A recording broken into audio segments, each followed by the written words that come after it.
Good morning viewers, my self doctor Premlata Saini. आज हम BEd second year के teaching subject pedagogy of social science में projector के अंतर्गत ओवरहेड प्रोजेक्टर पर डिस्कस करेंगे। मोहनलाल सुखाड़िया विश्वविद्यालय की मुख्य परीक्षा 2019 में इस प्रश्न पत्र के संदर्भ में आयोजित की गई थी। उस प्रश्न पत्र के पार्ट ए में पूछा गया कि ओवरहेड प्रोजेक्टर का सामाजिक विज्ञान में क्या उपयोग है, या what is the use of overhead projector in social science. इसी प्रकार सत्र 2018 में भी MLSU की मुख्य परीक्षा में यही प्रश्न रिपीट हुआ। इसमें क्वेश्चन पूछा गया कि OHP क्या है और इसका सामाजिक विज्ञान शिक्षण में किस प्रकार से उपयोग किया जा सकता है।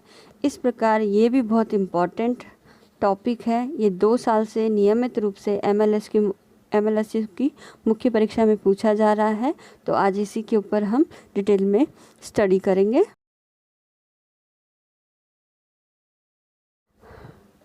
वर्तमान समय में सूचना और संप्रेषण तकनीकी ने शिक्षा के क्षेत्र में कई नवाचार, विधियों, तकनीकों, स्ट्रेटजीज़ को इंक्लूड किया है ताकि शिक्षण अधिगम प्रक्रिया को सरल, सक्रिय, रोचक, प्रभावशाली बनाया जा सके। इसमें टेक्नोलॉजी के संदर्भ में प्रोजेक्टर की महत्वपूर्ण भूमिका है। ओवरहेड प्रोजेक्टर को समझने से पहले हम प्रोजेक्टर के बारे में समझेंगे। प्रोजेक्टर है क्या? प्रोजेक्टर का आविष्कार फ्रांस के चार्ल्स फ्रांसिस जेनकिंस ने 1894 में किया। सबसे पहले इस प्रोजेक्टर का यूज़ पुलिस के कार्यों के संदर्भ में किया जाता था, लेकिन 1950-60 के दशक में से ही शिक्षा के क्षेत्र में प्रोजेक्टर का प्रयोग किया जाता है। प्रोजेक्टर प्रोजेक्टर के अंतर्गत वे उपकरण जिनकी सहायता से हम विभिन्न प्रकार की सामग्री को पर्दे पर बड़े रूप में प्रदर्शित करके दिखा सकते हैं। इस प्रकार प्रोजेक्टर को मैजिक लैंटर्न की संज्ञा भी दी गई है। इसके अंदर हम slide, film strip, projector, magic lantern, episcope, epidiascope, OHP, slide projector, ये सब हम इसके अंदर आधुनिक तकनीकी संसाधनों को शिक्षा के क्षेत्र में प्रयोग में लाते हैं। लेकिन जैसे जैसे टेक्नोलॉजी का आविष्कार हुआ, आज हम ज़्यादातर स्लाइड प्रोजेक्टर, OHP इनका ज़्यादा प्रयोग करते हैं। और ये सब OHP के अंदर हम ट्रांसपेरेंसीज का यूज़ करते हैं, तो जिसके द्वारा हम ट्रांसपेरेंसी लिखित करके उसको प्रोजेक्ट करके बालकों के संदर्भ में टीचिंग करा सकते हैं। स्लाइड प्रोजेक्टर में कंप्यूटर और इंटरनेट की महत्वपूर्ण भूमिका है और इन दोनों के माध्यम से हम टीचिंग करा सकते हैं। तो इस प्रकार OHP एक आधुनिकतम प्रोजेक्शन टेक्नोलॉजी है जिसमें हम ट्रांसपेरेंसी पर बने हुए बिंब को पर्दे पर या किसी दीवार पर प्रोजेक्ट करते हैं ताकि उसकी आकृति जो हमने छोटी बनाई है वो बड़े रूप में दिखाई दे। इस प्रकार ट्रांसपेरेंसी का जो साइज़ है वो 18 × 22.5 सेंटीमीटर है और प्रोजेक्टर के माध्यम से एक ट्रांसपेरेंसीज तथा ट्रांसपेरेंसी शीट के क्रम या रोल को जमे हुए एक समूह में लगातार चलाते हुए हम प्रोजेक्ट कर सकते हैं और अपने शिक्षण में उसका उपयोग कर सकते हैं। ये प्रोजेक्शन जो प्रोजेक्ट किए जाते हैं, जिस पर प्रोजेक्ट किए जाते हैं वो वाइट बोर्ड कहलाते हैं और 500 से 1000 वाट के बल्ब के ऊपर से जो बिंब है उसको परिवर्तित किया जाता है या फोकस लेंस के माध्यम से गुजारा जाता है ताकि वो उस लेंस के माध्यम से सीधा पर्दे पर या दीवार पर प्रोजेक्ट हो। इस प्रकार जो परावर्तन के बाद जो ऑब्जेक्ट होता है वो लेंस से गुजरने के बाद सीधा प्रोजेक्ट होकर के बड़े रूप में हमें दिखाई देता है और यहाँ एक प्रकाश का एक दर्पण यानी मिरर लगा रहता है जो उसको सीधा प्रोजेक्ट करता है और पर्दे पर पहुंचाता है। इस प्रकार लेंस और दर्पण के बीच लगने के कारण इसे ओवरहेड प्रोजेक्टर की संज्ञा दी गई है। ट्रांसपेरेंसी शीट या तो अध्यापक स्वयं बना सकता है या फिर मार्केट से खरीद करके जेरोक्स मशीन के माध्यम से जो टेक्स्ट हम टाइप करके लिखते हैं उसको as it is project photo copy या जेरोक्स मशीन के माध्यम से ट्रांसपेरेंसी पर भी जेरोक्स करके भी यूज़ कर सकते हैं। और ट्रांसपेरेंसी पे हम चित्र, डायग्राम, आकृति, अंक, फिगर, कुछ भी परिभाषा, नियम, ये सब हम लिख करके बच्चों को पढ़ा सकते हैं। और ट्रांसपेरेंसीज बनाने के लिए मार्कर पेन का यूज़ होता है। नॉर्मली ब्लैक है, ब्लू है, ग्रीन है, रेड है, हम इस प्रकार के मार्कर पेन का यूज़ करते हैं।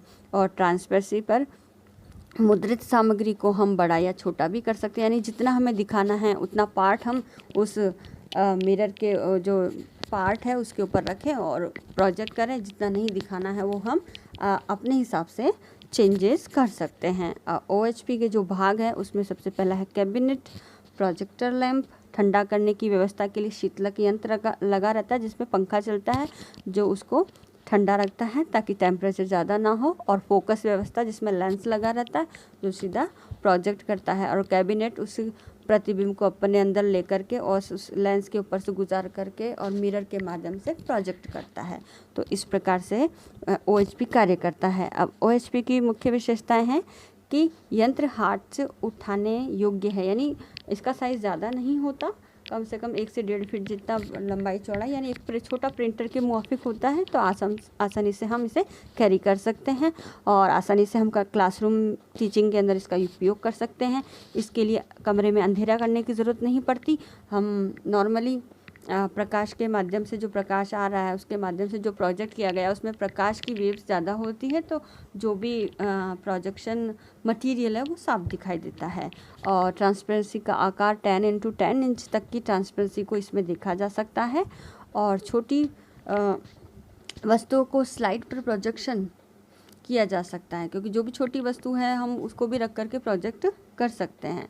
और 10x10 इंच की जो ट्रांसपेरेंसी को प्रोजेक्शन करने पर जब हम काम करते हैं, अगर हमने कुछ पढ़ाते समय कोई चीज़ हमें याद आ गई तो हम उस पर इमीडिएट लिख भी सकते हैं, क्योंकि वो इतनी बड़ी होती है कि उस पर स्पेस होता है।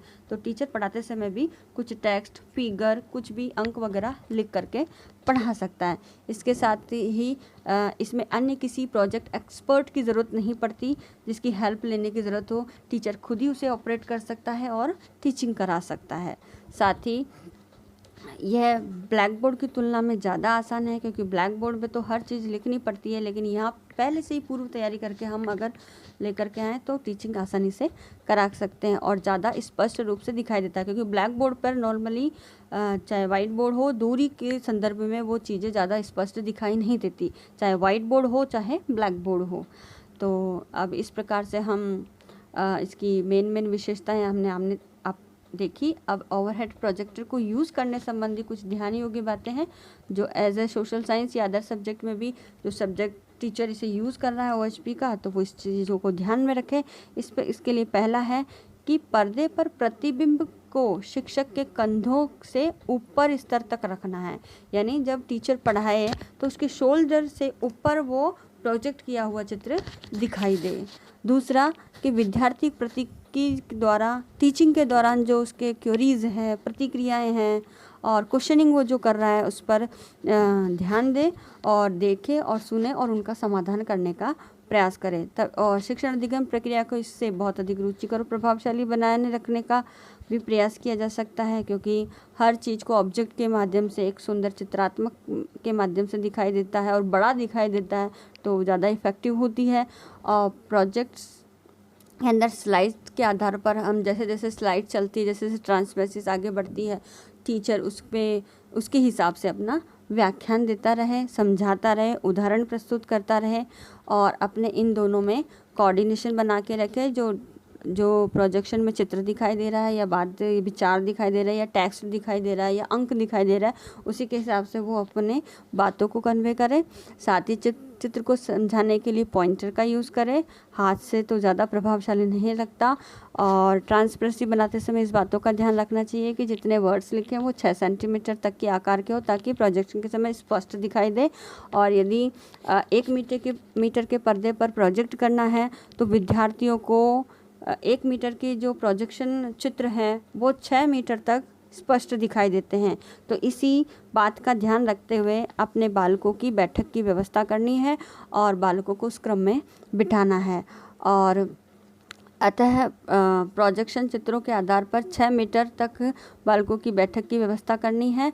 और शिक्षक OHP के यूज़ तथा टीचिंग कराने से पहले एक बार खुद रिहर्सल कर ले कि मैं जो पढ़ाऊँगा उसमें, ताकि एक प्रोजेक्शन के जो टेक्स्ट मटेरियल है, डायग्राम वगैरह, उनके साथ उसकी बॉडी लैंग्वेज भी सेट हो सके, एक एडजस्टमेंट को रिलेशन बिठा सके।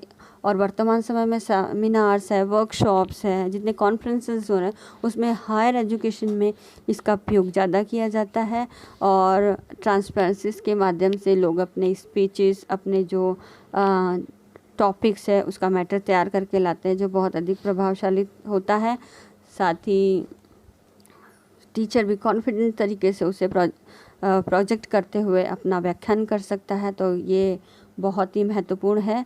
अब इसकी कुछ डिलिमिटेशंस भी हैं, वो इस प्रकार है, क्योंकि ये महंगा है, हर वो स्कूल या कॉलेजेस इसे अफोर्ड नहीं कर सकता। दूसरा, इसके यूज़ के लिए ट्रेन टीचर्स चाहिए या ट्रेन प्रोफेसर्स चाहिए जो इसका यूज़ प्रभावी तरीके से कर सके, इसको ऑपरेट कर सके। और साथ ही इसके लिए जो टेक्स्ट मटेरियल तैयार करना है वो ऑब्वियसली ट्रांसपेरेंसीज के ऊपर तैयार होता है। तो ट्रांसपेरेंसीज पे लेखन में राइटिंग ख़राब हुई तो ज़्यादा प्रभावशाली रहेगा, चित्र वगैरह ढंग से नहीं बने तो बच्चों पर प्रभावशाली शिक्षण का प्रभाव नहीं पड़ेगा। तो इन बातों को ध्यान में रखने विशेष सामग्री और उनकी दक्षताओं का ज्ञान होना एक शिक्षक के लिए बहुत आवश्यक है। साथ ही ये जो प्रोजेक्टर है वो बिजली से चलता है, तो बिजली का उपयोग होना चाहिए। ऐसे ग्रामीण इलाके जहाँ बिजली प्रॉपर वे पे नहीं आती तो कुछ घंटे के लिए आती है, तो वहाँ इसका उपयोग ज़्यादा संभव नहीं है। साथ ही इसके रखरखाव की समस्या है, इसके साफ़ सफाई का भी ध्यान रखना चाहिए, नहीं तो थोड़े समय में ये इसके बल्ब है, अंदर जो बल्ब जलता है, जो प्रकाश के मतलब 500 से 1000 वाट का बल्ब जलता है, तो उसका भी थोड़ा ध्यान रखना। फ्यूज़ वगैरह हो जाए तो उसकी मेंटेनेंस फिर बहुत ज़्यादा होती है। तो इस संदर्भ में ये इसकी कुछ लिमिटेशंस है। अब सोशल साइंस टीचर्स में किस प्रकार से यूज़ कर सकता है, उसके लिए कि शिक्षक अपनी कलात्मकता, अपनी कल्पनाशीलता और अपनी दक्षताओं के आधार पर सुंदर, आकर्षक ट्रांसपेरेंसीज का निर्माण करे और अपने शिक्षण को प्रभावशाली बनाए। अब इसमें कोई सा भी टेक्स्ट आप ले सकते हो, कोई सा भी कंटेंट आप उठा सकते हो जिसमें इस तरह का हो, चाहे वो सोशल रिलेशन हो, जोग्राफिकल में भौतिक प्रदेश हो, चाहे नगर पालिका हो, इनका गठन, इनके कार्य हो, और या फिर इकोनॉमिक्स के संदर्भ में हमारे व्यापार हो, खनिज हो, यानी एनीथिंग, जो भी टेक्स्ट आप पढ़ाना चाहें उसको आप सुंदर, रुचिकर और आकर्षक रूप में स्पष्ट तरीके से प्रस्तुत कर सकते हैं। और डायग्राम वगैरह इसमें आप बना सकते हैं। और बीच बीच में छात्रों से उनको सक्रिय रखने हेतु क्वेश्चन भी पूछें, विचार विमर्श भी करें, ताकि बालक सक्रिय रह सके। और रोचक उदाहरणों और दृष्टांत का प्रयोग करें ताकि बालकों में शिक्षण के प्रति रुचि बनी रहे। और व्हाट नेक्स्ट, अब क्या शिक्षक पर प्रोजेक्ट करेगा तो उसके प्रति क्यूरियोसिटी बनी रहे। तो अपने शिक्षण को प्रभावशाली बनाया जा सकता है। साथ ही प्री प्रैक्टिस, प्री तैयारी बहुत ज़रूरी है। तो इस प्रकार सोशल साइंस टीचर इस चीज़ का ध्यान रखें। और आज के टास्क के रूप में आज का होमवर्क है कि सामाजिक विज्ञान शिक्षक अपने शिक्षण में OHP का प्रयोग किस प्रकार से कर सकता है, और इसको स्पष्ट कीजिए। कोई एग्जाम्पल आप दे करके अपने उत्तर को बहुत अधिक प्रभावशाली बना सकते हैं। ये 250 शब्दों से रिलेटेड है। आई होप ये मैटर आपके लिए यूज़फुल रहेगा। Thank you.